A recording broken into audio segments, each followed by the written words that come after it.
This video is a continuation from the previous video.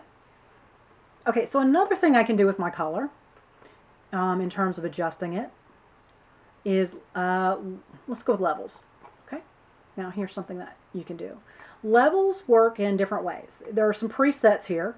You can make it darker. You can increase your contrast, right? So you can play around with these and it will automatically make those adjustments for you. The default is just where we started. And because this is an RGB image, I'm working with all the colors, but you can work with what are called channels. So in this case, if I'm just working with the red channel, I'm only making modifications to the red. And sometimes you're going to want to do that, and this gets a little more advanced, so we're not going to spend a lot of time on it, but I do want to show you that this is here and show you what it does. Okay, so by default, I have 0 here, 1 in the middle, and 255 over here. And this is, as you can see, as I move it, this controls the gamma, which is the darkness of my image. The one on the right does the opposite, and as I adjust that, it makes it brighter. The one in the middle also makes an adjustment to the brightness and the darkness. Okay. Now my output levels. When I adjust this number, I get brighter. When I adjust this number, I get darker. So what this does is it works with the colors that are here by brightening or darkening them, and you can work with them either as a whole or each one individually. Here's what happens if, say, I think my blue needs to be a little bit darker or a little bit brighter. Just want to work with the blue. So now I've only modified my blue.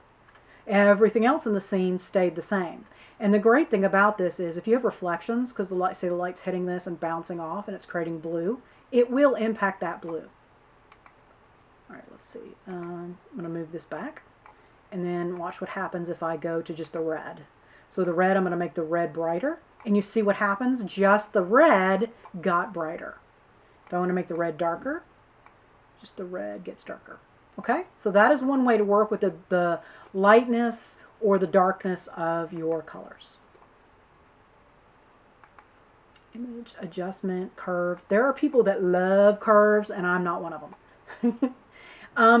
It allows you to do a whole bunch of things at one time by using curves.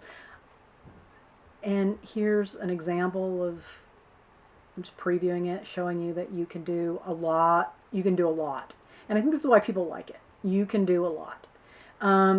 You can also, watch this. You can put multiple points on this and really, and I just don't like the end results. I never have found them to be great, and it starts to do some really bizarre, distorted things. However, it's something a lot of people love, so it's worth knowing that it's there and learning more about it. I will post another video from someone who is an expert with curves for you to see if that's something that you want to work with. Photo filter.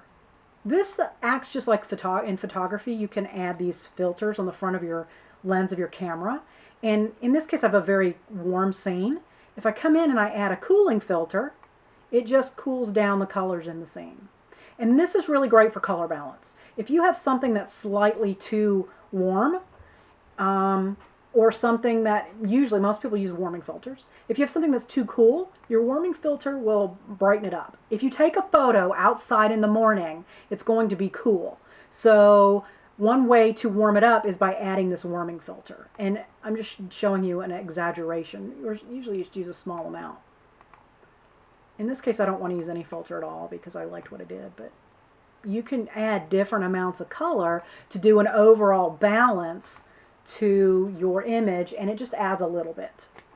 Okay, and so I'm going to stop this video here.